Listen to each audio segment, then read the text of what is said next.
नमस्कार। रविवार 17 दिसंबर 2023 को मार्गशीर्ष माह के शुक्ल पक्ष की पंचमी तिथि है। हिंदू पंचांग के अनुसार हर वर्ष मार्गशीर्ष माह के शुक्ल पक्ष की पंचमी तिथि विवाह पंचमी के रूप में मनाई जाती है। दऊ एक श्री सीताराम एक रूप दो नाम। जगत जननी जनक नंदिनी श्री सीता जी और दशरथ नंदन प्रभु श्री रामचंद्र जी का विवाह यानी कि विवाह पंचमी।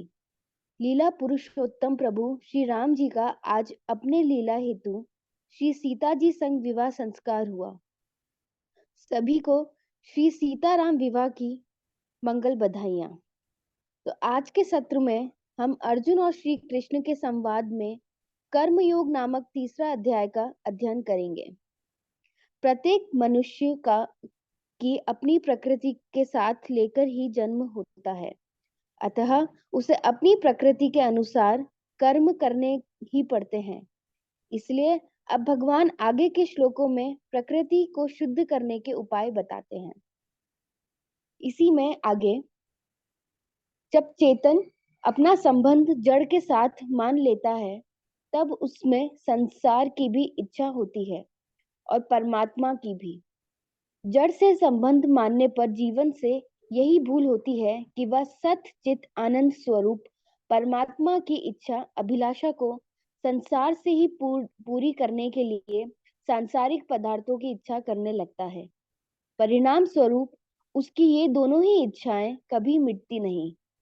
संसार को जानने के लिए संसार से अलग होना और परमात्मा को जानने के लिए परमात्मा से अभिन्न होना आवश्यक है, क्योंकि वास्तव में स्वयं की संसार से भिन्नता और परमात्मा से अभिन्नता है। परंतु संसार की इच्छा करने से स्वयं संसार से अपनी अभिन्नता या समीपता मान लेता है, जो कभी संभव नहीं, और परमात्मा की इच्छा करने से स्वयं परमात्मा से अपनी भिन्नता या दूरी मान लेता है, पर इसकी संभावना ही नहीं। हाँ, सांसारिक इच्छाओं को मिटाने के लिए परमात्मा की इच्छा करना बहुत उपयोगी है। यदि परमात्मिक इच्छा तीव्र हो जाए तो लौकिक इच्छाएं स्वयं मिट जाती हैं। लौकिक इच्छाएं सर्वतः मिटने पर परमात्मा की इच्छा पूरी हो जाती है, अर्थात नित्य प्राप्त परमात्मा का अनुभव हो जाता है। कारण कि वास्तव में परमात्मा सदा सर्वत्र विद्यमान है, पर लौकिक इच्छाएं रहने से उनका अनुभव नहीं होता। संसार से संबंध रखते हुए काम का नाश करना बहुत कठिन है। यह काम बड़े बड़ों के लिए विवेक को ढककर उन्हें कर्तव्य से हटा देता है, जिससे उनका पतन हो जाता है। इसलिए भगवान इसे दुर्जय शत्रु कहते हैं। काम को दुर्जय शत्रु कहने का तात्पर्य इससे अधिक सावधान रहने में है, इसे दुर्जय समझकर निराश होने में नहीं। प्रत्येक कामना की उत्पत्ति, पूर्ति, अपूर्ति और निवृत्ति होती है, इसलिए मात्र कामनाएं उत्पन्न और नष्ट होने वाली हैं, परंतु स्वयं निरंतर रहता है और कामनाओं के उत्पन्न तथा नष्ट होने को जानता है। अतः कामनाओं से वह सुगमता पूर्वक संबंध विच्छेद कर सकता है, क्योंकि वास्तव में संबंध है ही नहीं। इसलिए साधक को कामनाओं से कभी घबराना नहीं चाहिए। यदि साधक का अपने कल्याण पक्का उद्देश्य है, तो वह काम को सुगमता पूर्वक मार सकता है। कामनाओं के त्याग में अथवा परमात्मा के प्राप्ति में सब स्वतंत्र अधिकारी योग और सामर्थ्य हैं, परंतु कामनाओं की पूर्ति में कोई भी स्वतंत्र अधिकारी योग्य और सामर्थ्य नहीं है। कारण कि कामना पूरी होने वाली है ही नहीं। परमात्मा ने मानव शरीर अपनी प्राप्ति के लिए ही दिया है, अतः कामना का त्याग करना कठिन नहीं है। सांसारिक भोग पदार्थों को महत्व देने के कारण ही कामना का त्याग कठिन मालूम होता है। सुख की कामना को मिटाने के लिए ही भगवान समय समय पर दुख भेजते हैं कि सुख की कामना मत करो, कामना करोगे तो दुख पाना ही पड़ेगा। सांसारिक पदार्थों की कामना वाला मनुष्य दुख से कभी बच ही नहीं सकता। यह नियम है, क्योंकि संयोग जन्य भोग ही दुख हेतु है। स्वयं में अनंत बल है, इसकी सत्ता और बल को पाकर ही बुद्धि, मन और इंद्रिय सत्तावान एवं बलवान होते हैं, परंतु जड़ से संबंध जोड़ने के कारण वह अपने बल को भूल रहा है और अपने को बुद्धि, मन और इंद्रियों के अधीन मान रहा है। अतएव काम रूप शत्रु को मारने के लिए अपने आप को जानना और मानना, अपने बल को पहचानना बहुत आवश्यक है। शारीरिक सांसारिक पदार्थों को मैं, मेरा और मेरे लिए मानने से ही अपने आप में कमी का अनुभव होता है, पर मनुष्य भूल से उस कमी की पूर्ति भी सांसारिक पदार्थों से ही करना चाहता है। इसलिए वह उन पदार्थों की कामना करता है, परंतु वास्तव में आज तक सांसारिक पदार्थों से किसी की भी कमी पूर्ति नहीं हुई है, होगी नहीं और हो ही सकती नहीं। कारण कि स्वयं अविनाशी है और पदार्थ नाशवान है। स्वयं अविनाशी होकर भी नाशवान की कामना करने से लाभ तो कहीं होता ही नहीं और हानि कोई सी भी बाकी रहती नहीं। इसलिए भगवान कामना को शत्रु बताते हुए उसे मार डालने की आज्ञा देते हैं। कर्मयोग के द्वारा इस कामना का नाश कर्मयोग के द्वारा इस कामना का नाश सुगमता से हो जाता है। कारण कि कर्मयोग का साधक संसार की छोटी से छोटी अथवा बड़ी से बड़ी प्रत्येक क्रिया परमात्मा प्राप्ति का उद्देश्य रखकर दूसरों के लिए ही करता है, कामना की पूर्ति के लिए नहीं। वह प्रत्येक क्रिया निष्काम भाव से एवं दूसरों के हित और सुख के लिए ही करता है, अपने लिए कभी कुछ नहीं करता। उसके पास जो समय, समझ, सामग्री और सामर्थ्य है, वह सब अपनी ही है, प्रत्युक्त मिली हुई है और बिछुड़ जाएगी। इसलिए वह उसे अपनी कभी न मानकर निस्वार्थ भाव से संसार की ही सेवा में लगा देता है। उसे पूरी की पूरी संसार की सेवा लगा देता है, अपने पास बचाकर नहीं रखता। अपना नाम मानने से ही वह पूरी की पूरी सेवा में लगती है, अन्यथा नहीं। कर्मयोगी अपने लिए कुछ करता ही नहीं, अपने लिए कुछ चाहता ही नहीं और अपना कुछ मानता ही नहीं। इसलिए उसमें कामनाओं का नाश सुगमता पूर्वक हो जाता है। कामनाओं का सर्वथा नाश होने पर उसके उद्देश्य की पूर्ति हो जाती है और वह अपने आप में ही अपने आप को पाकर कृतज्ञ, ज्ञान ज्ञातव्य और प्राप्त प्राप्तव्य हो जाता है। अर्थात उसके लिए कुछ भी करना, जानना और पाना शेष नहीं रहता। इसी कड़ी में आगे बढ़ते हुए इस सत्र में हम अध्याय 3 का और भी गहराई में अध्ययन करेंगे। इसी के लिए अब मैं इस सत्र को आगे बढ़ाती हूँ।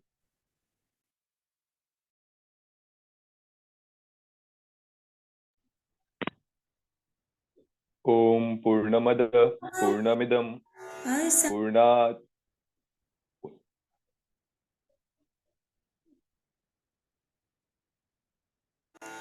सच्चिदानंद रूपोऽहम् अहमेवाहमव्ययः।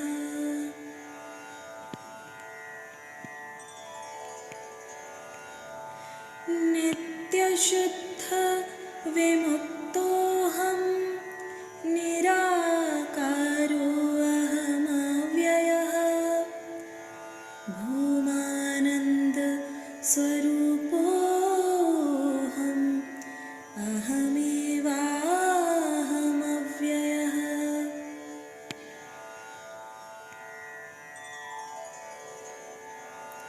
नित्योऽहम् निरवध्योऽहम् निराकारोऽहमच्युतः। परमानंद स्वरूपोऽहम् अहमेवाहमव्ययः।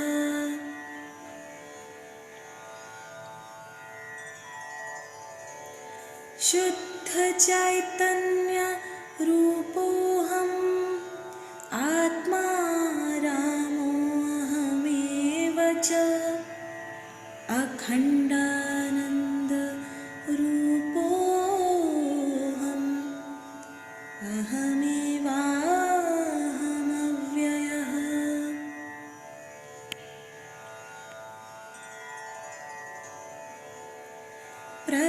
प्रत्यक्चैतन्य रूपोऽहम् शान्तोऽहम् प्रकृतेः परः। शाश्वतानन्दरूपोऽहम् अहमेवाहमव्ययः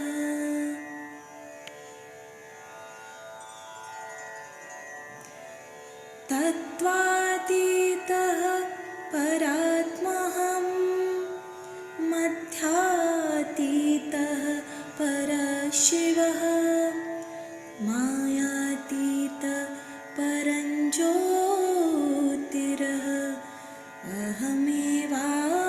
अहमेवाहमव्ययः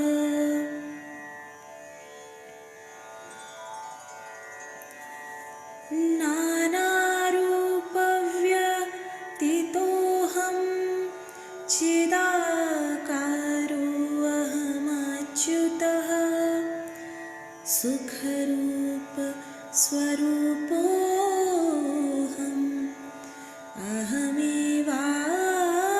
अहमेवाहमव्ययः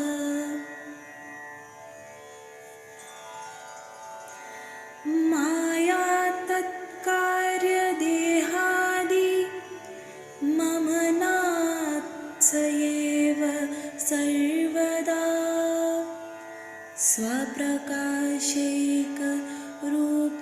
स्वप्रकाशैकरूपोऽहम् अहमेवाहमव्ययः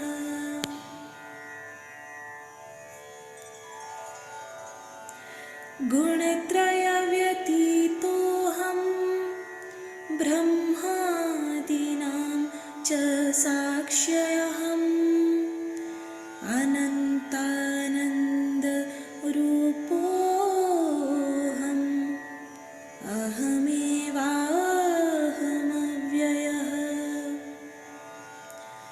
अन्तर्यामिस्वरूपोऽहम् कूटस्थ सर्वगोऽस्म्यहम् परमात्मस्वरूपोऽहम् अहमेवाहमव्ययः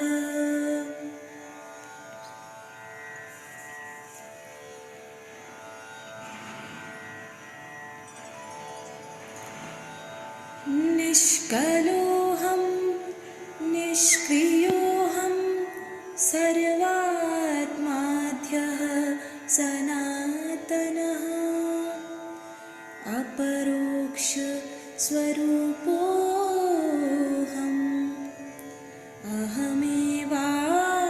अहमेवाहमव्ययः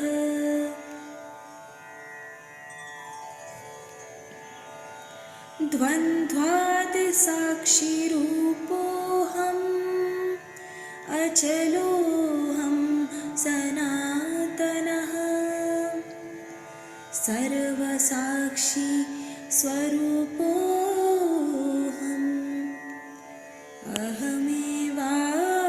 अहमेवाहमव्ययः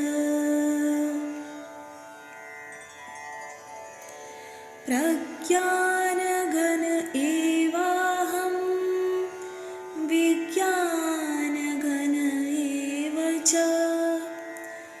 अकर्ताहं भोक्ताहम्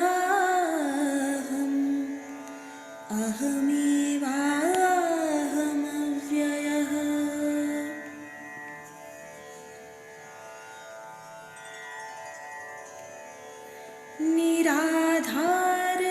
निराधारस्वरूपोऽहं सर्वाधारोऽहमेव च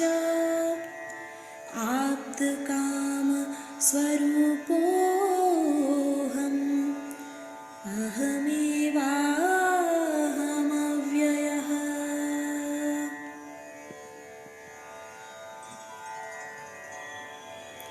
तापत्रय विनिर्मुक्तो देहत्रय विलक्षणः अवस्थात्रय साक्ष्यस्मि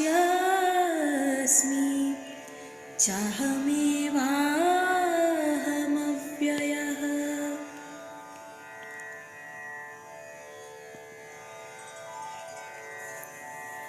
दृग्दृश्यौ द्वौ पदार्थौ स्तः परस्परविलक्षणौ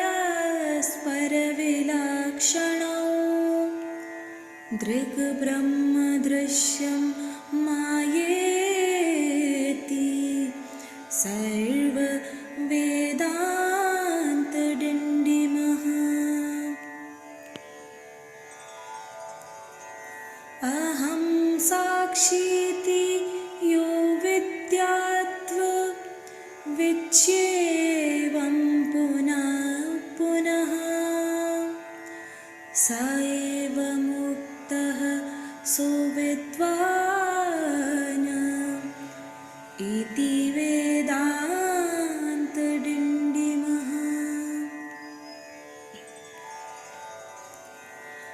घटकुट्यादिकं सर्वं मृत्तिकामार्तमेव च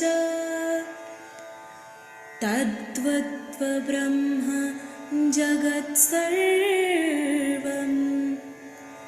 इति वेदान्तडिण्डिमः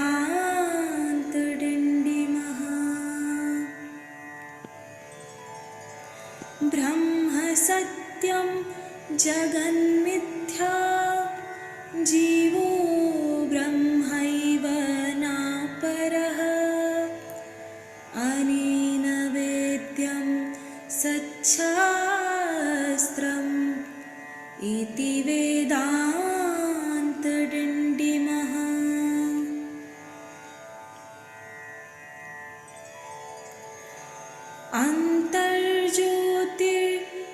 अन्तर्ज्योतिर्बहिर्ज्योति प्रत्यग्ज्योति परात् परः ज्योतिर्ज्योति स्वयं ज्योति आत्मज्योति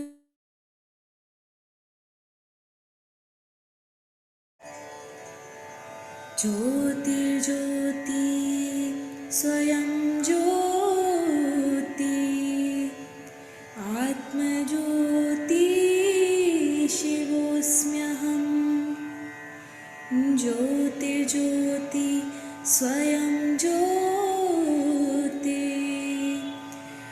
आत्मज्योति शिवोऽस्म्यहम्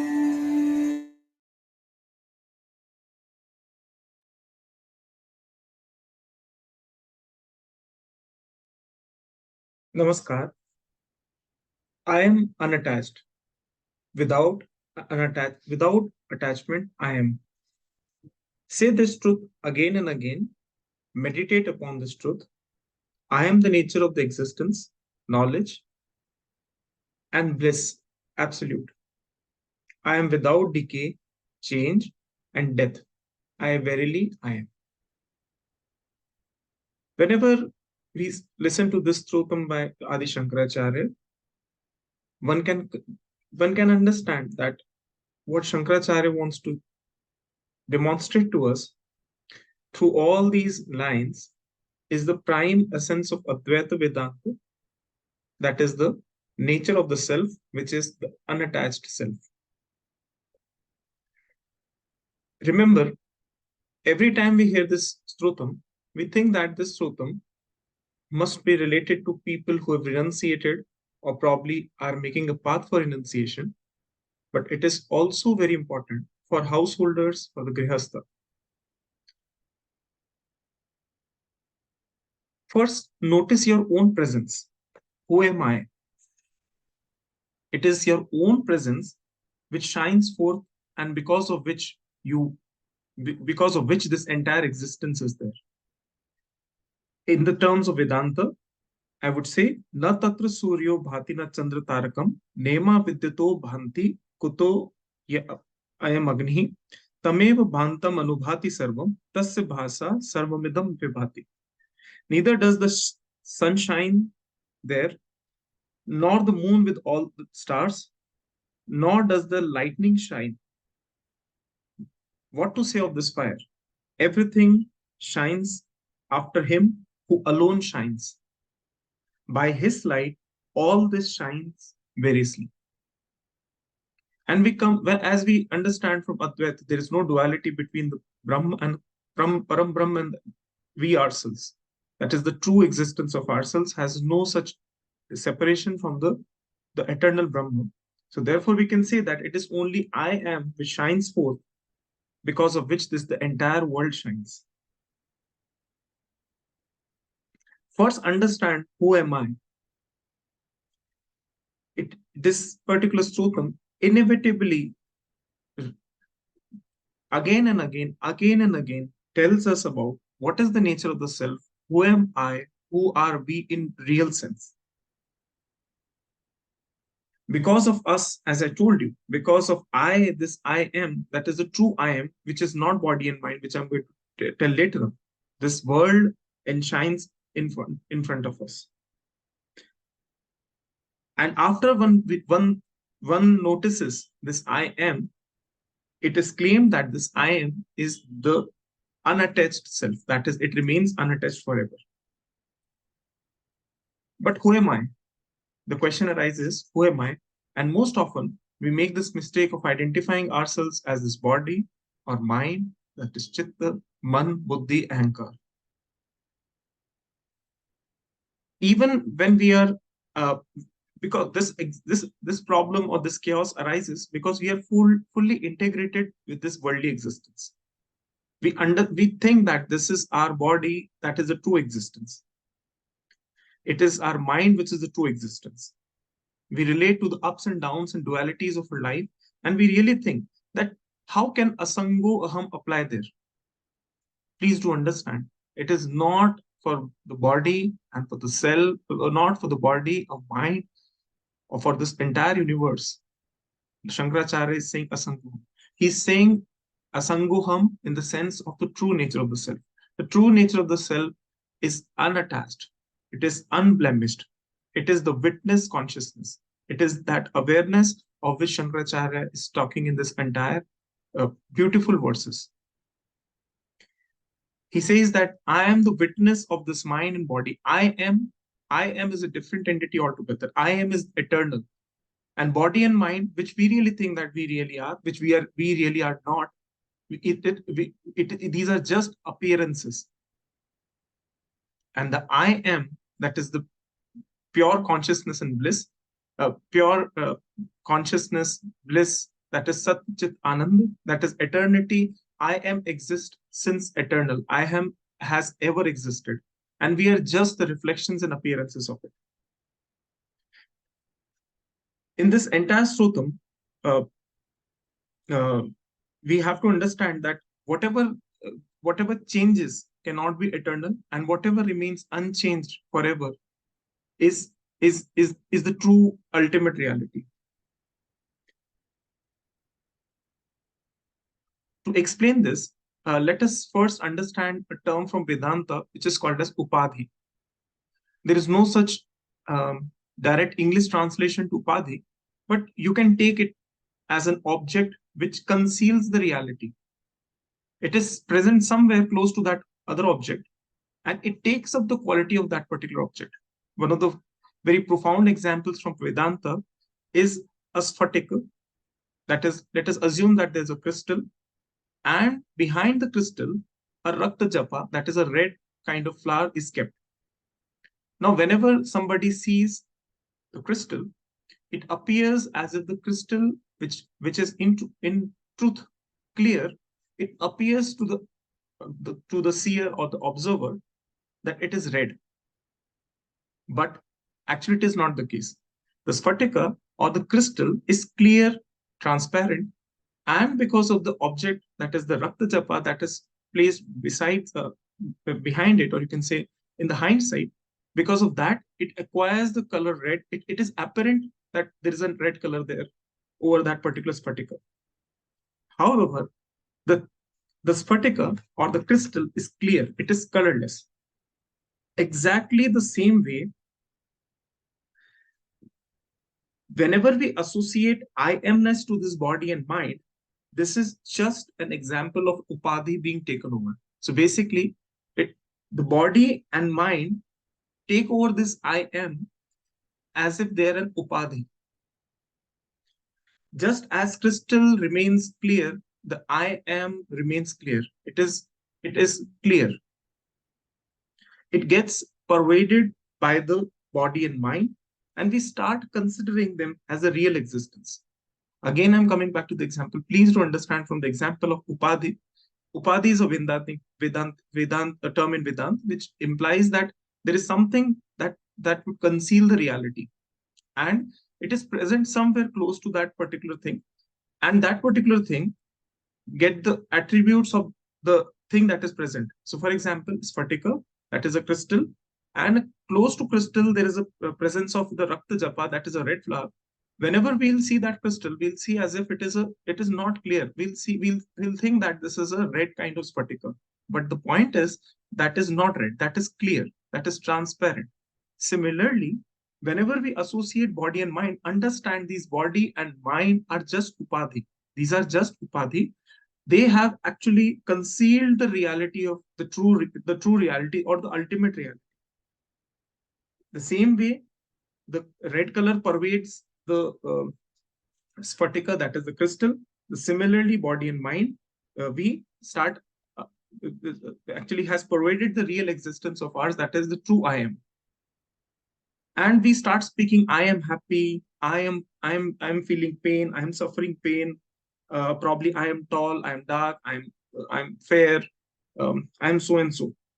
So basically, the qualities of upadhi, that is the qualities of body and mind. Let's say I'm happy, I'm sad, these are all mind. Whenever I say I'm tall, I'm dark, probably I'm fair, I'm short, I'm stout, whatever. All these qualities are the qualities of upadhi, not of the true thing. The same way, as I told you, the colorless crystal appears to be red, the same way appears for this particular thing. To understand, all these qualities are not of the pure consciousness. It is this pure consciousness, when it shines upon the body and the mind, we feel that this is body and mind. And we start saying, okay, I'm not feeling good because mind is miserable. The point is this, this mind is not I. This is I am, this isness, this existence is unblemished. It cannot be miserable. It cannot, it is deprived, it is not in these feelings, it is deprived of this maya.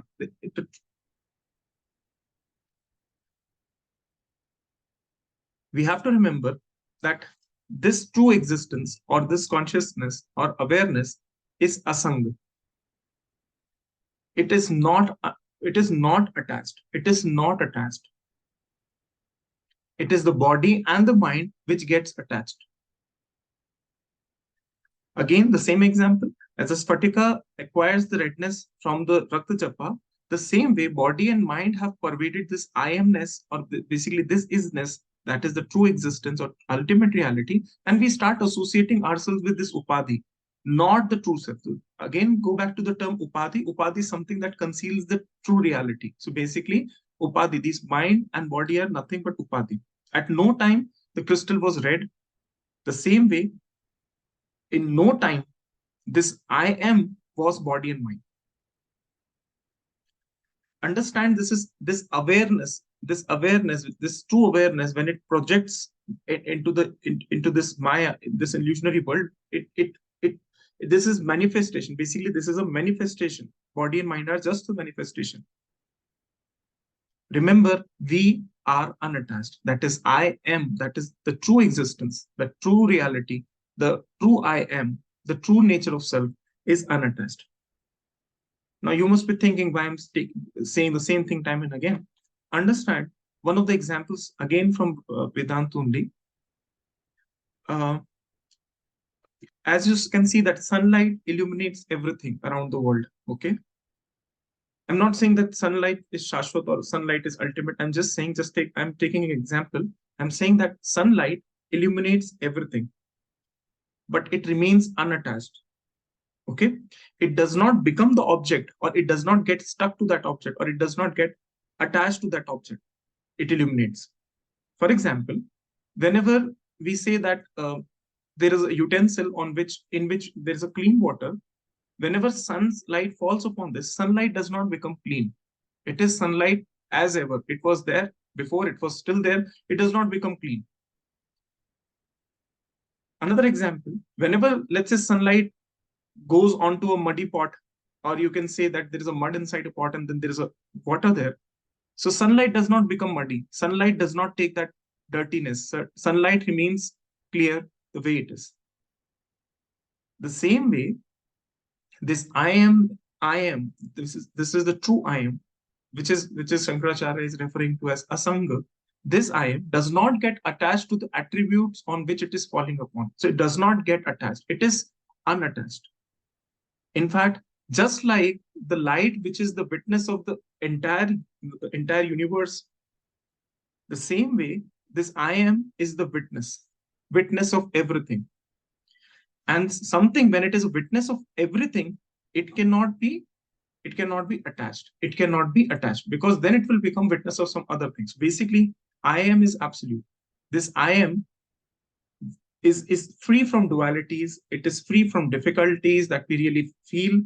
And this is the real meaning of asango aham. That is, this I am, not I am Sudeep or something. No, I am means the ultimate reality, the true nature of the self, that the Brahma. It is being referred to as asango. And since it is the witness consciousness, therefore it remains unattached. It is this I am, when it illuminates through mind and body, we say that I hear, I smell, I touch, I think, I remember, I feel pained. It is just, remember, it is just an illumination of this awareness that we say that I am happy, or I hear, or I smell. Only when this I shines and everything else shines forth. Just like sunlight, as an example that I gave you just before, that if sunlight goes and shines a muddy pot or a clear water, the sunlight remains the same. Therefore, I am remains unattached. But the point is, because of this sunlight, what manifested? The dirty pot and the clear water. So basically the same way, whenever this I am illuminates, whenever this awareness illuminates, only then we understand that I hear, I see, I smell, I think, and so on and so forth. Only when this is realized,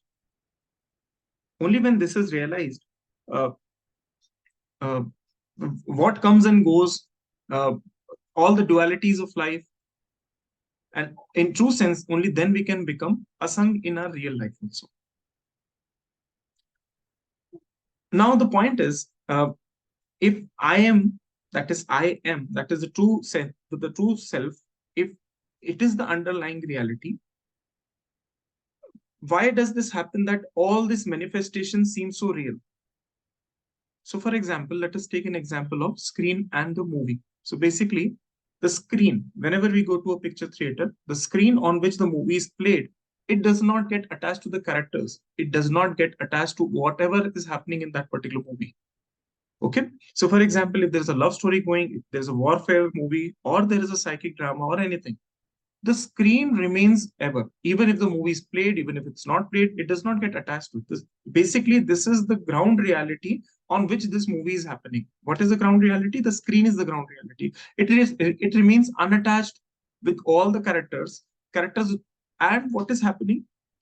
This screen is just giving an existence to this movie. It is the ground reality on which this movie is being played. Okay. The same way, this I am is the ground reality on which this entire manifestation of universe is happening. So this entire manifestation, people, knowers, everything that we see around, it is this I am on which everything is there. This I am is the ground reality. And the same way, like movie screen remains unattached to the movie that is happening on it, the same way this I am remains unattached, unaffected by this drama. Okay. And understand another term from Vedanta that I want to introduce here, and that remember that the screen is real. The screen is real on which this movie is happening. Characters in this movie and the events in this movie are being reflected upon the screen, but they are just merely appearances. They are not true. In true sense, there is no such cars flowing away and everything is going here and there. Like whatever is happening on that particular screen, it's not real as such. It is just an appearance. Okay. Screen does not get transformed into characters or people or events and everything. So without actual transformation into the real things, They are just appearing there. It is just that I am seeing that character on that particular screen, but it is not appearing in real. Such things, such particular phenomena in Vedanta is called as Vivarta. So understand here itself a very modern contextual example that reality and appearance are not the same. So therefore, reality remains unattached with the appearance. So for example, when we take this very famous example of rope and snake, that whenever one sees that rope, whenever one sees that, okay, there is a snake, and he goes close and he observes that there is a rope. So basically that snake is Vivarta of rope. Seed when planted goes to transform into tree. So this is a real transformation. But when we see rope in place of snake, we say that this is an appearance. This was not true. This was just mithya. So the same way, understand these are all appearances. Snake is just a vivarth of what you can say rope. The water in the mirage. See, for example, water in the mirage. It cannot even it cannot even wet a single grain of sand there. So therefore, this particular water in mirage is just an appearance. It is just an appearance. Okay, so it is called as vivarta. The same way, one of the examples that we really daily also feel, that is the dream. So in dream, we know that everything is going, we are getting killed. At times we get bitten by snake. But whenever we wake up, we understand that this was not the reality. So understand the reality is not affected by the appearance. Whatever appears is whatever you are seeing around the world, around across is just this particular thing is just an appearance. Remember, they are just manifestation, and the true I am remains unattached. The same way as I told you as an example of both the movie and the screen, and the example of sunlight and the pot. So everything, when one understands that everything is appearances, everything that we see around in this particular world is mithya. That is what is proclaimed in this particular verse also, that everything else is Brahma Satyam Jagat Mithya. So everything, if it's an appearance, then the dualities, let it come and go. And when we understand that I am just a conscious witness of not only these dualities, but also the body and mind, and that I should remain then unperturbed. So this is one of the things from where actually karma yoga and all other things that Lord Krishna is trying to tell you will start getting inculcated. Only when one reads the Sankhya Yoga properly, then only one can go through these karma yoga and all those things. So therefore, it is said time and again in this entire Brahma Gyan Valimala, that is with all faith say that asangoham, asangoham. Okay. Now, many times question arises in minds that, okay, you are saying that whatever you are saying seems very philosophical. It seems that I am unattached, and all those feelings are very overwhelming. And somebody may say that, okay, if you're saying so, but how can we understand all these things in practicality? So the answer is just assume the contrary of this particular position. Okay, the time and again in this Brahma Gyan Valimala that I'm going to just elaborate in brief lately, it is written that asangoham, unattached I am, unattached I am. Now, question to yourself, who's attached to you, by the way? If I'm saying unattached I am, let's say just understand who's attached to yourself. You would instantly say that, oh, nobody is attached to me. Everything is coming. Everybody is coming in my life, going from my life. Every situation is coming to my life, going to my life. All these pains, dualities, all these states, even the body whom we see that we are so attached to, this particular body is growing older. One day it will also depart. So basically, this body, this also even perishes. So basically, the highest of attachment, which we really think that to our body, this is also not attached to us. For example, mother and son. For example, when mother sleeps, a very young mother when sleeps, and whenever she's in deep sleep, she forgets about his like very small kid, who is completely dependent on her mother. She forgets about him whenever she's in the deep sleep. So basically, even in that deep sleep, she gets unattached. So basically, understand that nobody is attached in true sense. It is just that when we think of attachment time and again, we get attached to that particular thing. For example, one of the very profound example given by Ramakrishna Paramhans was that once a river was flowing, and it was flowing in a full speed. And when it was flowing in the full speed, the villagers were seeing that, okay, their properties are going, their all the thing that they had earned for their entire life is going in front of their eye. A man was standing close to that river, and he saw that there is some very lush, beautiful black color of furry thing that is going away. And in an instant, he mightily swims across the river and tries to grab hold of it. People are thinking, what is he doing? What is he doing? He goes on to get hold of that particular fine, black, furry thing. And he goes on and he grasps it, thinking that this is a rug. This is a beautiful rug. A very black, furry rug is going. And he actually he grasps hold of that particular rug. And he grasped hold of that particular rug. It appears that what he was thinking was a rug, it was nothing but a bear. And bear also start hugging him very tight. And now both of them are drowning in the entire river. And people are shouting across, okay, leave that particular rug, you'll drown. And he says that, okay, I am trying to leave the rug, but rug is not leaving me. This is the nature of attachment. When we get attached to the things, we get so much attached that particular attachment becomes almost as if without that attachment, we cannot live. This is a kind of thing we get into. So from this particular instance, one has to understand that the attachments are not the true things of your life, and these may all just come and go. One has to meditate upon this true thought that the true nature of self is unattached.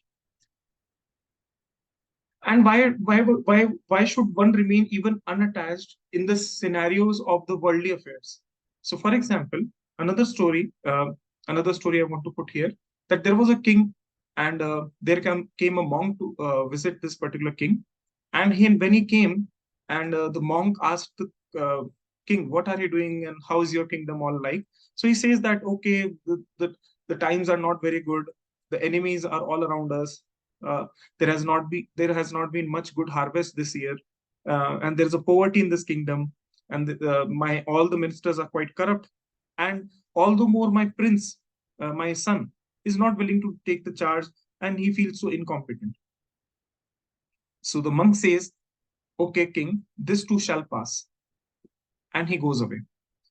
20 years later, he again comes back to the kingdom, and the king abruptly sees him, and he says, "Okay, you are that monk. I met you 20 years back. You told me this too shall pass, and see, now all the enemies I've done treaty with, and now good amount of harvest is happening. Now there is too much of prosperity in our kingdom.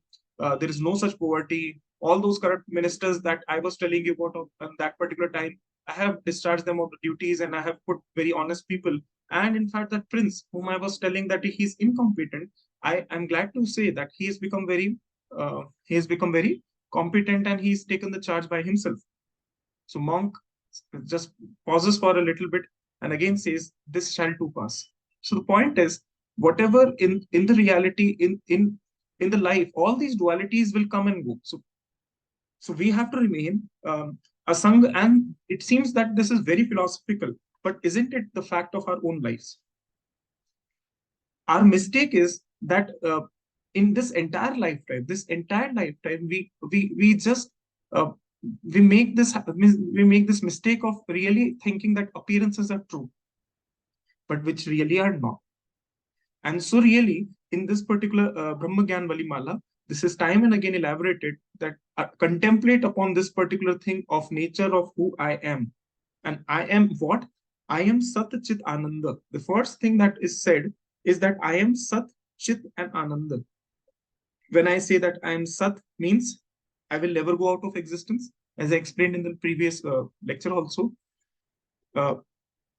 And this particular existence is not limited. Okay? This is not limited to body and mind.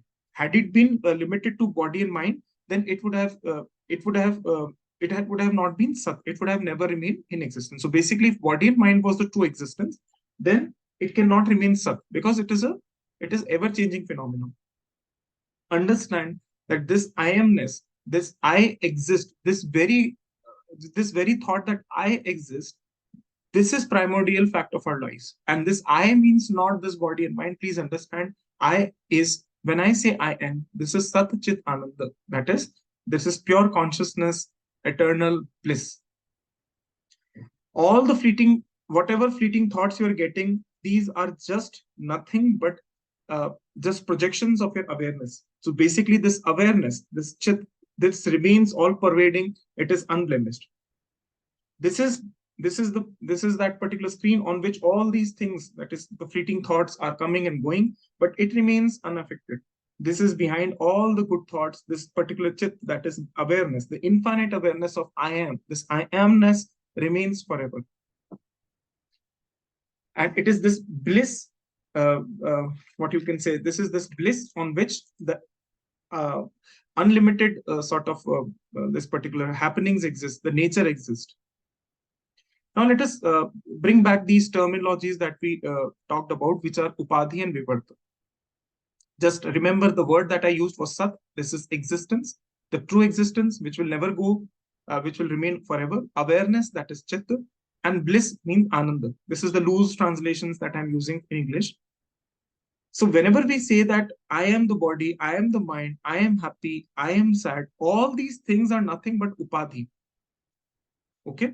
Because this body and mind have pervaded this particular true existence, and because they have pervaded this true existence, we start relating our body and mind as I am. But remember, these are just Upadhi. Okay? And whatever we see, whatever this, whenever this I am projects, so whenever this I am, this is the true nature projects itself in terms of body and mind, this body and mind are nothing but these are the appearances of this true nature, this true ultimate reality, which is I am. So basically, this is body and mind feels as if they are appearances. So basically, these are just Vivarta.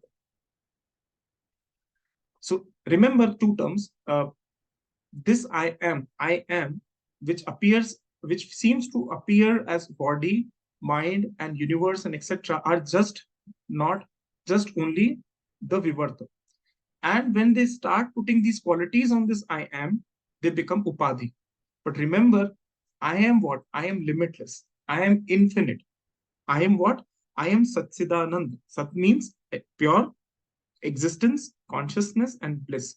This existence, when it manifests, we see that we associate all this existence by the objects around us.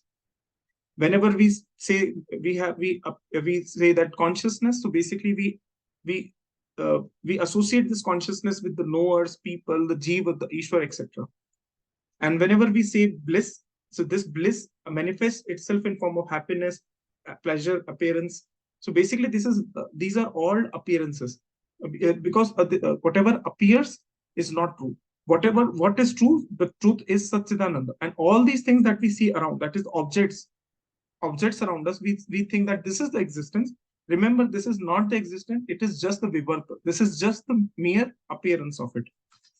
And this is what Shankaracharya is time and again saying in this particular shloka and this particular verses. And he says that unattached I am, I am free from attachment of any kind. And what am I? I am free from Adhyayam. Adhyayam means what? Vyaya means loss, decay. So Adhyayam means I am an undecaying expression. I am beyond birth and death. Okay. In fact, he goes on to say that I'm Sanatana. So it is like saying that I am beyond what you can say, beyond all these birth and death and everything. And he says that I am formless. Okay, Nitya Shuddha Vimuktoham. So basically, he wants to say that this I am is eternal. This is pure. Pure means which is not in the clutches of Maya. I am liberated. I am formless. I'm indestructible. I'm changeless. And he says that Shuddha Chaitanya Rupoham. So basically, he wants to say that I am pure. I'm indivisible. And all these things that you are going to see in this particular verses, the end shloka goes on to say that what all Vedanta proclaims. And one of the proclamation of Vedanta where we want to, we should be putting our head into whenever we are doing this Gita sessions, is that one has to understand that this entire existence is just a mithya. This entire world is just mithya. It is just an appearance. It is not the truth. And what is true? The Brahm is true. The true existence, which is the true existence, Brahm is true existence. And Brahm derives its meaning. The root word is Bri, which means Brihad. So basically, it cannot be even compressed in words. So basically, it is that particular kind of thing. But it can be only meditated upon. It can only be meditated upon, and one has to one has to understand this particular sloka and time and again meditate upon these verses with reference to the chapter number 2. Only when one gets this knowledge, this particular knowledge of the true self, all other things follows. And in this particular aspect, I would like Mohit to take upon from here on and illustrate a few more verses and their meanings and about the Karma Yoga in detail. Thank you.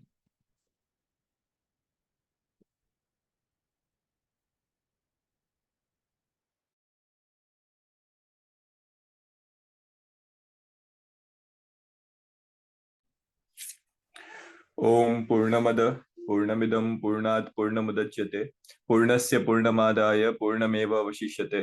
Om Shanti शांति शांति। हम तीसरे अध्याय के श्लोक number 30 से अध्ययन करेंगे।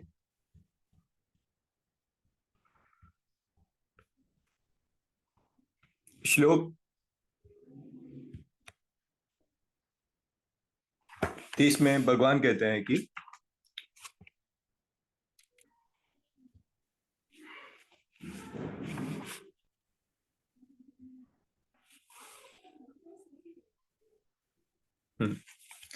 मयि सर्वाणि कर्माणि सन्न्यस्याद्यत्मचेतसा निराशे निर्ममो भूत्वा युद्धस्व विगतज्वर। श्लोक का अर्थ है, तू विवेकवती बुद्धि के द्वारा संपूर्ण कर्तव्य कर्मों को मेरे अर्पण करके कामना, ममता और संताप रहित होकर युद्ध रूप कर्तव्य कर्म को कर। विवेकवती बुद्धि हमें हमारी जो अवेयरनेस है उसके अलग अलग स्तर होते हैं। एक तो स्तर हमारे शरीर का है, शरीर से ऊपर स्थान है इंद्रियों का, इंद्रियों से ऊपर मन आता है, मन से ऊपर बुद्धि आती है और बुद्धि से ऊपर आत्मा। तो हमारी इंद्रियां हमारे लिए कौन से कर्म अच्छे हैं, कौन से बुरे हैं, कौन सा कर्म हमें कल्याण की ओर ले जा सकता है और कौन सा पतन की ओर, ये निर्णय हमारी बुद्धि करती है। और बुद्धि से ऊपर भी आत्म तत्व है जो बुद्धि से परे होता है।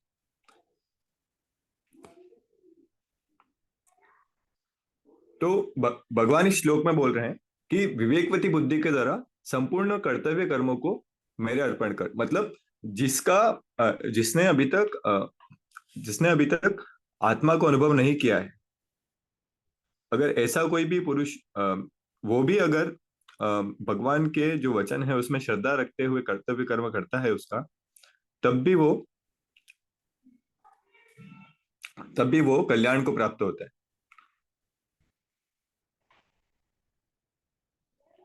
तो ये अलग अलग मनुष्यों के लिए अलग अलग कर्तव्य कर्म हो सकता है। जैसे यहाँ पर कर्तव्य कर्म अर्जुन के लिए क्या है, युद्ध करना उस परिस्थिति में। परंतु जो भी कर्तव्य कर्म जिस भी मनुष्य के लिए जो भी उपयुक्त है, अगर वो कर्तव्य कर्म वो भगवान के वचन में श्रद्धा रख करके भगवान को अर्पित कर करके करता है, तो वो उसकी मुक्ति का मार्ग प्रशस्त कर देता है। जैसे यहाँ पर you should perform the worldly act, यहाँ पे शंकर नारायण जी का ट्रांसलेशन है, you should perform the worldly act of fighting a war being being desirous of doing favour for the world. मतलब आप जो भी कर्म कर रहे हो वो आपको इस भाव से करना है कि मैं ये परहित के लिए कर रहा हूँ, परोपकार की भावना से कर रहा हूँ, इसमें मेरा कोई भी निजी स्वार्थ नहीं। Renouncing all actions in me with the thought that I am not the doer. मतलब सारी जो भावना है कर्तापन को त्याग कर ये भाव होना चाहिए कि ये जो भी कुछ हो रहा है वो भगवान कर रहे हैं, उसमें मैं कुछ नहीं कर रहा हूँ। अगर ऐसा भाव है और इस प्रकार से हमने अगर भगवान के लिए समर्पित होकर के कर्म किया है, और कर्म हमारे लिए नहीं किया है, हमने परहित के लिए किया है, दूसरों के लिए किया है, संसार को एक फेवर करने के लिए किया है, तो इस प्रकार का जो कर्म है वो हमें अवश्य ही मुक्त करता है। इसके बाद में श्लोक नंबर 30, श्लोक नंबर 31।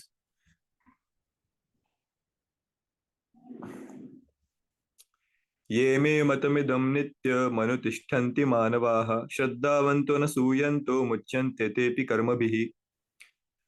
इस श्लोक में भगवान कह रहे हैं, जो मनुष्य दोष दृष्टि से रहित होकर श्रद्धा पूर्वक मेरे इस मत का सदा अनुसरण करते हैं वे भी कर्मों के बंधन से मुक्त हो जाते हैं।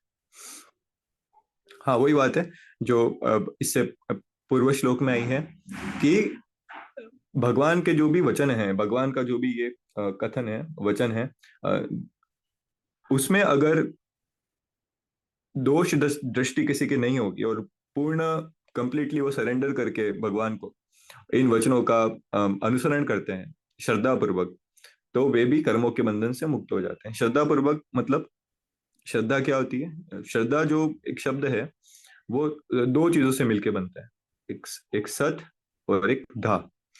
तो सत का अर्थ है कि सत्य, और धा का अर्थ है धारण कर।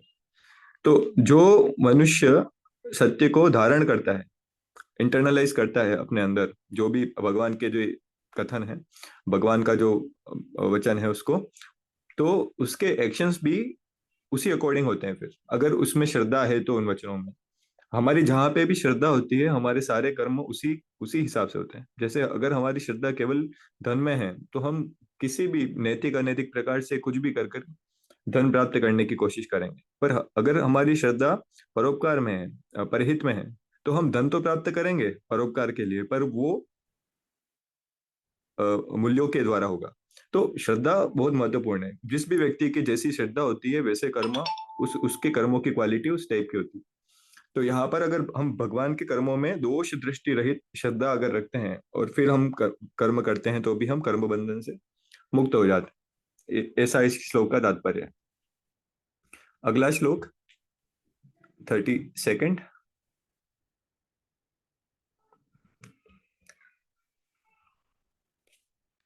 ये त्वेतदभ्यसूयन्तो नानुतिष्ठन्ति मे मतं सर्वज्ञान विमूढ़ांस्तान् विद्धि नष्टान चेतसः। श्लोक में भगवान कह रहे हैं, परंतु जो मनुष्य मेरे इस मत में दोष दृष्टि करते हुए इसका अनुष्ठान नहीं करते, उन संपूर्ण ज्ञानों में मोहित और अविवेकी मनुष्यों को नष्ट ही समझो। परंतु जो इस प्रकार आचरण नहीं करते, जो प्रत्येक वचन में अपनी तर्कणा शक्ति का उपयोग करते हैं और भगवान भगवान का जो अ, अ, भगवान ने जो जिस किस प्रकार से किस स्थिति में क्या कर्म करना उसकी व्याख्या करी है, उसमें भी वो दोष दृष्टि करते हैं। तो इस प्रकार से स्वयं का जो जैसे हमने द्वितीय अध्याय में भी देखा था कि जिसकी व्यवसात्मिका बुद्धि नहीं होती, जिसकी एक बुद्धि एक जगह स्थिर नहीं होती, वो किस प्रकार से खुद का नाश कर लेता है। सो हमको भगवान के भगवान के बताए हुए मार्ग का अनुसरण करना है, जिससे हम पतन को प्राप्त नहीं हो। नहीं तो संसार संसार की जो ये माया है ये इतनी आकर्षक है कि इसमें अच्छे अच्छे जो सत्व बुद्धि वाले मनुष्य होते हैं उनको भी परेशान करती है, उनको भी, उनकी बुद्धि को भी हर लेती है और उनसे असाधु कर्म करवा देती है। तो हमें अ, इसीलिए हमें दोष दृष्टि नहीं रखनी चाहिए और श्रद्धापूर्वक श्रद्धापूर्वक भगवान के बताए हुए मार्ग का अनुसरण करना चाहिए।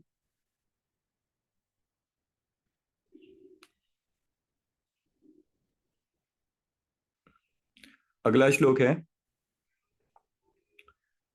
श्लोक नंबर 33, 33वां श्लोक। सदृशं चेष्टते स्वस्याः प्रकृते वानपि प्रकृतिं यान्ति भूतानि निग्रह किं करिष्यति। संपूर्ण प्राणी प्रकृति को प्राप्त होते हैं, ज्ञानी महापुरुष भी अपनी प्रकृति के अनुसार चेष्टा करता है। फिर इसमें किसी का क्या हट करेगा? मतलब ज्ञानवान पुरुष भी अपनी प्रकृति के अनुसार ही चेष्टा करते, सभी प्राणी अपनी प्रकृति पर ही जाते हैं, इसमें किसी का निग्रह क्या करेगा? श्लोक नंबर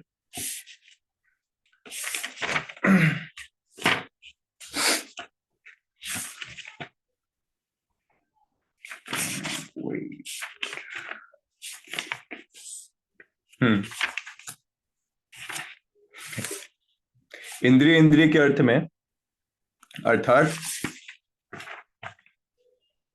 सभी प्राणी प्रकृति को प्राप्त होते हैं, अर्थात अपने स्वभाव के परवश हुए कर्म करते हैं।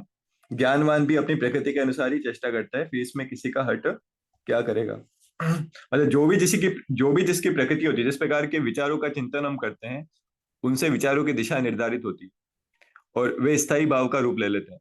इसको इसको ही हमारा स्वभाव कहा जाता है।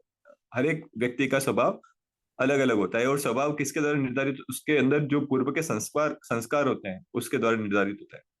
किसी समय मनुष्य का स्वभाव उसके मन में उठने वाले विचारों से निश्चित किया जाता है। मतलब किस परिस्थिति में किस प्रकार का मनुष्य, सब अलग अलग प्रकार के मनुष्य अलग अलग विचार करते हैं, तो उन विचारों की क्वालिटी के आधार पर हम उसका स्वभाव तय करते हैं। कहा गया है कि ज्ञानवान पुरुष भी अपने स्वभाव के अनुसार ही कार्य करता है। यहाँ ज्ञानवान का शब्द का अर्थ है पुरुष जिसने कर्मयोग के सिद्धांत को भली भांति समझ लिया। यद्यपि वह सिद्धांत को जानता है तथापि उसे कार्यान्वित करने में कठिनाई आती है, क्योंकि उसका स्वभाव उसके कार्य में बाधा उत्पन्न करता है। तो हमारा स्वभाव जो है वो स्वभाव वही जो हमने सांख्य योग में समझा था कि प्रत्येक मनुष्य का जो स्वभाव होता है वो प्रकृति के 3 गुणों से मिलकर बनता है, सत्व रजस तमस।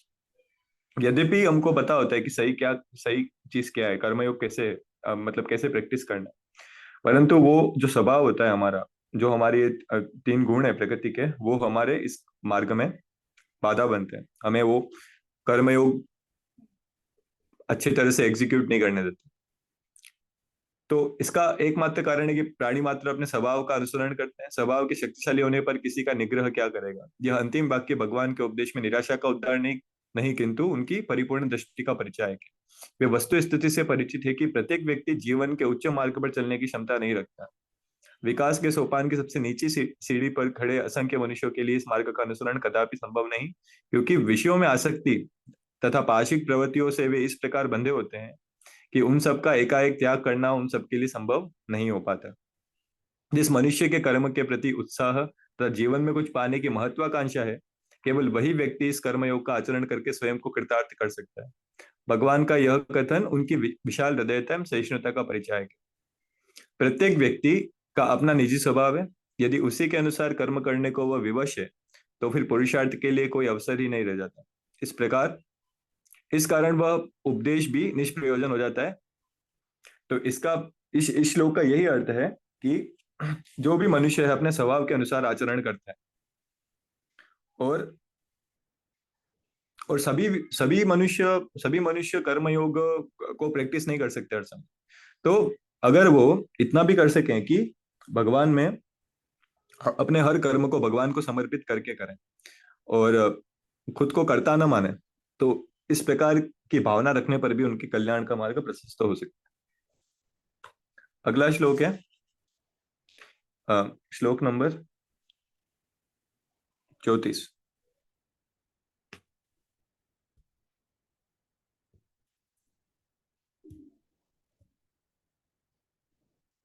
श्लोक नंबर 34 है। इंद्रियस्येन्द्रियस्यार्थे रागद्वेषो व्यवस्थितो त्योर्ण वशमागच्छेतो हास्य परिपंथिनो। इंद्रिय के अर्थ में प्रत्येक इंद्रिय के विषय में मनुष्य के राग और द्वेष व्यवस्था से स्थित है। मनुष्य को उन दोनों के वश में नहीं रहना चाहिए, क्योंकि वे दोनों ही इसके शत्रु हैं। इसको एक एग्जाम्पल से हम समझ सकते हैं। जैसे हमारे जिह्वा जो है, वो जिह्वा भी, हमारी जीभ जो है वो भी एक ग्रंथि है। तो हमने अटैचमेंट और एवर्जन दोनों कर रखे हैं हर एक ग्रंथि के साथ में। मतलब हर एक इंद्री के साथ में। कैसे कि जो कंफर्टेबल सिचुएशन होती है उससे तो हम अटैच हो जाते हैं, और जो अनकंफर्टेबल सिचुएशन होती है उस पर्टिकुलर इंद्री के लिए उसको हम अवॉइड करते हैं, उससे हमारा एवर्जन हो जाता है। सो इन दोनों ड्यूअलिटीज के बीच में हम घूमते रहते हैं, अटैचमेंट और एवर्जन। ये दोनों ही हमारे लिए खतरनाक है, भगवान बोल रहे हैं।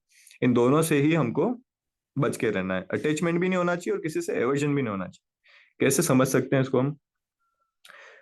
अगर जैसे जीभ का एग्जांपल लेते हैं। अगर कोई व्यक्ति है, अगर कोई व्यक्ति है, उसको कड़वा नहीं पसंद है, बिल्कुल भी वो कड़वा सहन नहीं कर सकता है। और जनरली ऐसे ही होता है, किसी को कड़वा खाना पसंद नहीं होता है। तो वो मिठाई, जो मीठी चीजें होंगी जो जीभ को अच्छी लगेगी, वो मीठी चीजों के प्रति आसक्त हो जाता है, उसको मिठाई पसंद है। और वो कड़वी चीजों को वो अवॉइड करेगा। तो ये अटैचमेंट है, यहाँ पर भी वो बंध गया है ना? तो ऐसा ऐसा आचरण हमारे अंदर नहीं होना चाहिए कि हम एक जगह हम बंध जाएं। क्योंकि जहाँ पे भी इंद्रिय इंद्रियां किसी एक एक वस्तु में अटैच हो जाती है, तो वहां पर मनुष्य का जो माइंड जो होता है वो क्लाउडेड हो जाता है। जो उसको क्लियर पिक्चर है वो दिख नहीं पाती है ना? तो वो जैसे एक कोट है कि only mind unclouded by longing can see the truth. So ये जो लॉन्गिंग्स है हमारी, जो भी इंद्रिया जिससे भी अटैच हो जाती है, तो अगर हम जितना अटैचमेंट रखेंगे उतना हमारी जो थिंकिंग है वो क्लाउडेड हो जाएगी और हम सत्य को नहीं देख सकते। वैसे ही जैसे हमारा अटैचमेंट ने हमारा नुकसान किया है, वैसे ही एवर्जन भी हमारा नुकसान कर सकता है। कैसे कर सकता है? अगर कोई एक व्यक्ति है, बहुत ज्यादा हेल्थ कॉन्शियस है, वो बोलता है कि मिठाई नहीं खाऊंगा मैं, और मैं सिर्फ नीम का जूस पीऊंगा, करेले का जूस पीऊंगा, बाकी मिठाई और ये सब चीजें मैं नहीं खाऊंगा। तो अगर उसने ये धारणा बना ली है कि नीम का जूस पीने से ही उसका उद्धार होगा, तो ये धारणा भी उसके लिए खतरनाक है। मतलब अटैचमेंट एवर्जन दोनों किसी चीज की, आपने कोई भी अगर धारणा पर्टिकुलर बना ली है किसी भी चीज के लिए, है ना, तो वो दोनों ही धारणा अपने लिए नुकसान करने वाली है। तो हमारी ऐसी कोई एक पर्टिकुलर ऐसी कंफर्टेबल सिचुएशन नहीं होनी चाहिए कि जो नहीं हो तो हम फिर निराश हो जाए। तो इसलिए इन ड्यूअलिटीज से हमको दूर रहना चाहिए। ना तो किसी में राग होना चाहिए, ना ही द्वेष होना चाहिए। जो भी स्थिति, जिस स्थिति में जो जो कर्तव्य कर्म हमारे लिए सही है, हमको वो करना चाहिए। इसलिए पूरी भगवत गीता को बहुत महापुरुष, कई महापुरुषों ने सार रूप में बोला है कि भगवत गीता का एक मैसेज है क्लियर कि doing the right thing over the pleasurable things. हमको जो सुख देने वाली चीजें हैं उसके ऊपर सही क्या है वो हमको करना है। तो राग द्वेष में हम हमारा हमारा ध्यान नहीं होना चाहिए। अगला श्लोक, श्लोक नंबर 35।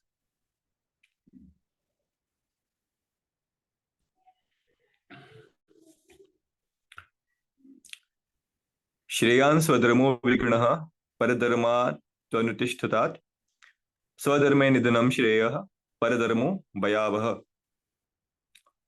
इस श्लोक का अर्थ है, अच्छी तरह आचरण में लाए हुए दूसरे के धर्म से गुणों की कमी वाला अपना धर्म श्रेष्ठ है। अपने धर्म में मरना भी कल्याणकारक है, और दूसरों के धर्म तो भय देने वाला है।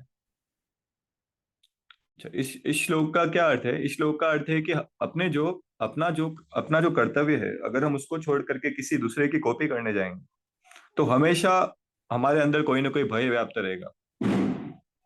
तो स्वधर्म का यहाँ पे क्या अर्थ? धर्म शब्द अनेक अर्थों में प्रयुक्त होता है। धार्मिकता, अ, धर्म की परिभाषा हम देख चुके हैं। मतलब कि जिसके कारण वस्तु का अस्तित्व सिद्ध होता है, उस वह उस वस्तु का धर्म कहलाता है।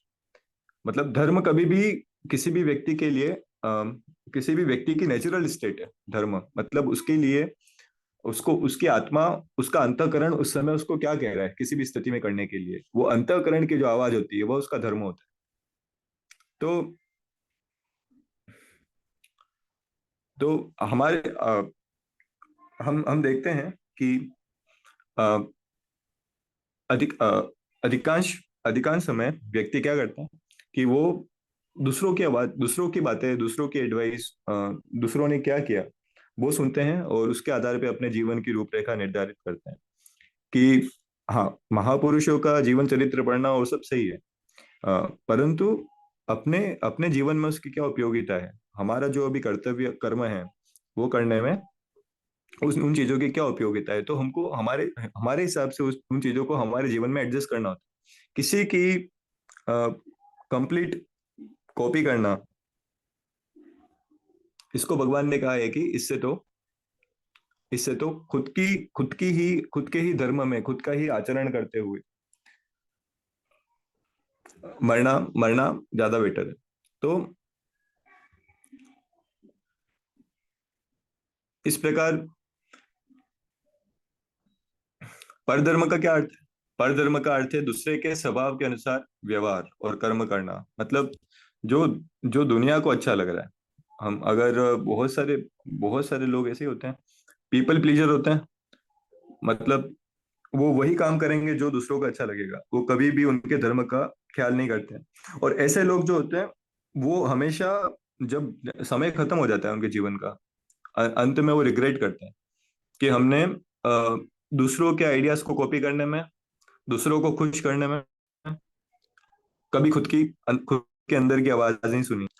तो वो इस प्रकार अंत में बहुत दुख पाते हैं। तो संतोष संतोष का एक ही मार्ग है, संतोष और आनंद और शांति का एक ही मार्ग है कि अपना जो अंतःकरण कह रहा है हमारा क्या कर्तव्य है किसी समय में, उस अंतःकरण की आवाज सुन के कर्तव्य कर्म करना। नहीं तो तब तक हमें ध्यान आता है कि अंतःकरण की जो आवाज थी वो कितनी महत्वपूर्ण है, तब तक समय समाप्त हो जाता है और फिर अंत में पश्चाताप के और कोई नहीं कुछ नहीं बचता है। तो इस श्लोक का यह अर्थ है कि कभी भी टूल्स जो हैं टूल्स जो हैं, जो ज्ञान है, हम दूसरों का यूज कर सकते हैं, पर वो हमारे कॉन्टेक्स्ट में, हमारे लाइफ के कॉन्टेक्स्ट में, कि हम जिस पर्टिकुलर सिचुएशन में अभी हैं वहां पे उस ज्ञान की क्या उपयोगिता है ना। तो इस श्लोक का ये अर्थ है कि खुद के कंटेक्स्ट में जो भी चीजें हैं उसको देखना चाहिए। ऐसा नहीं कि किसी की पूरी कोरी कॉपी कर दी आपने, तो उस मार्ग को फॉलो करने के अंत में आपको दुख ही दुख मिलेगा, उसमें उसमें शांति नहीं है। 36 श्लोक।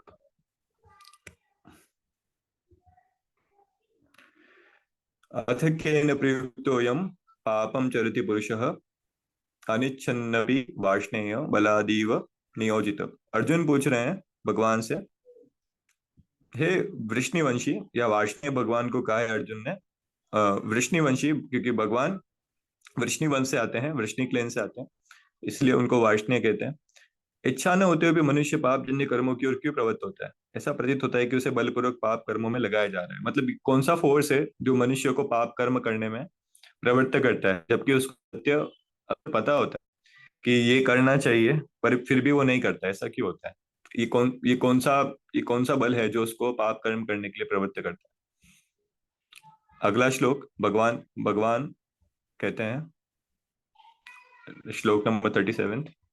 श्री भगवान उवाच, काम एष क्रोध एष रजोगुण समुद्भवः महाशनो महापाप्मा विद्येनमिहं वेरिणम। भगवान ने कहा, रजोगुण से उत्पन्न हुए यह काम ही क्रोध है, यह बहुत खाने वाला और महापापी है। इस विषय में इसको वेरी जान। मतलब इन दोनों को एक ही बोला है भगवान ने श्लोक में, काम और क्रोध को। क्रोध कब आएगा? जब हमारी इच्छाओं की पूर्ति नहीं होगी, हमारी जो डिजायर्स हैं उन डिजायर्स की पूर्ति। डिजायर्स कभी भी सेल्फिश होती है, जिनकी पूर्ति नहीं होती है, जो व्यक्ति को गुस्सा आता है।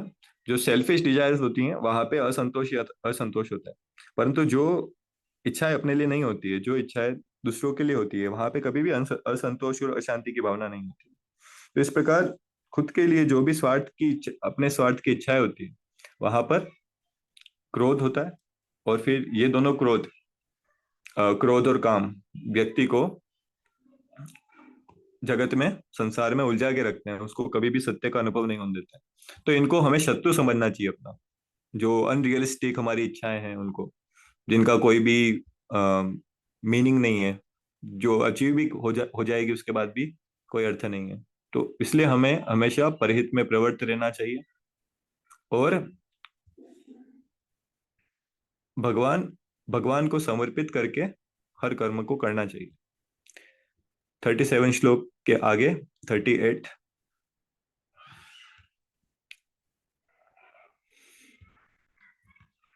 धूमेनाव्रियते वह्निर् यथा दर्शो मलेन च यथोन्मेनावृतो गर्भस्तथा तेनेदमावृतम।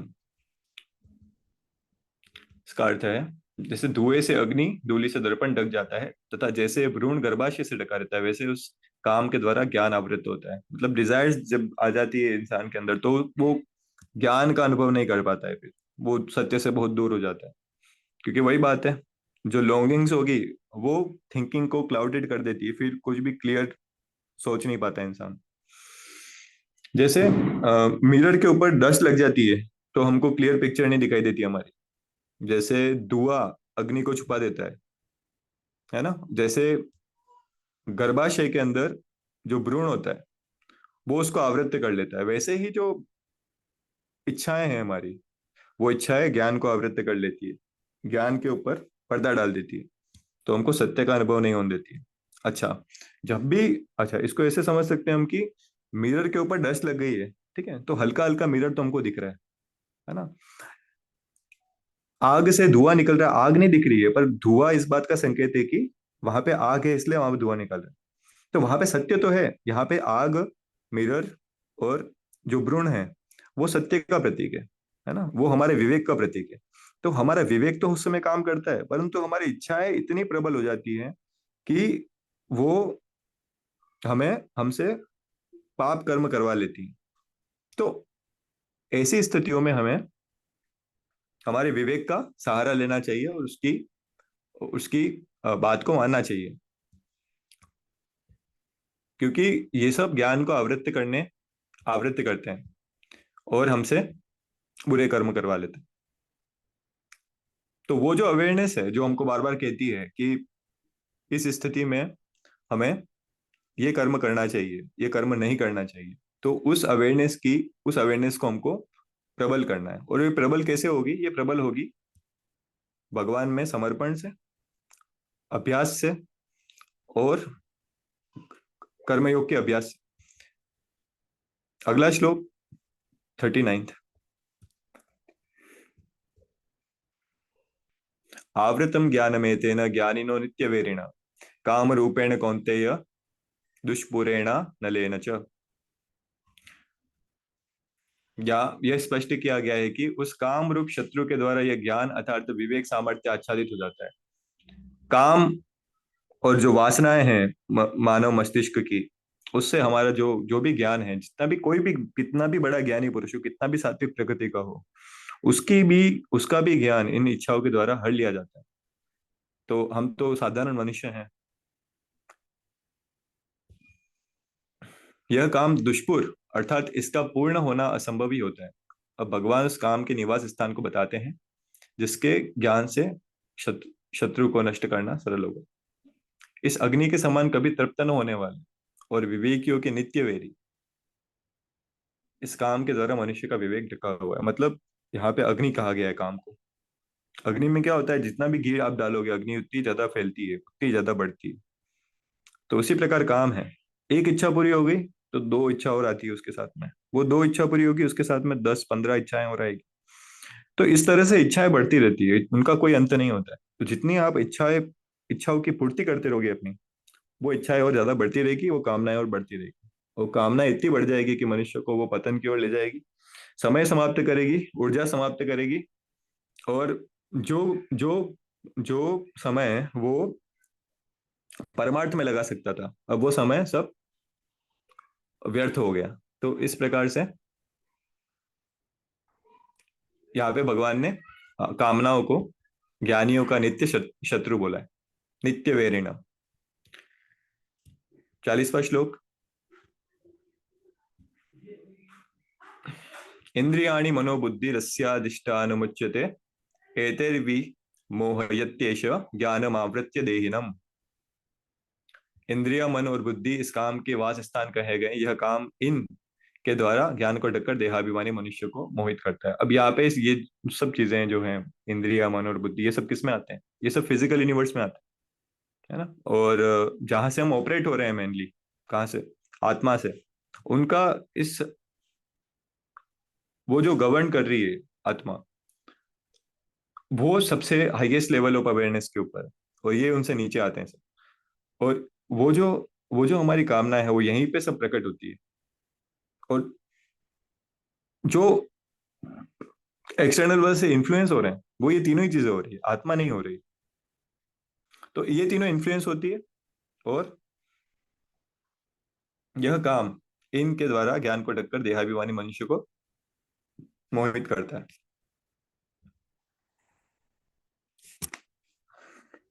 ओके, सो आज यहाँ तक ही, और अगले 3 श्लोकों का अध्ययन हम नेक्स्ट अध्याय में करेंगे, नेक्स्ट सेशन में करेंगे।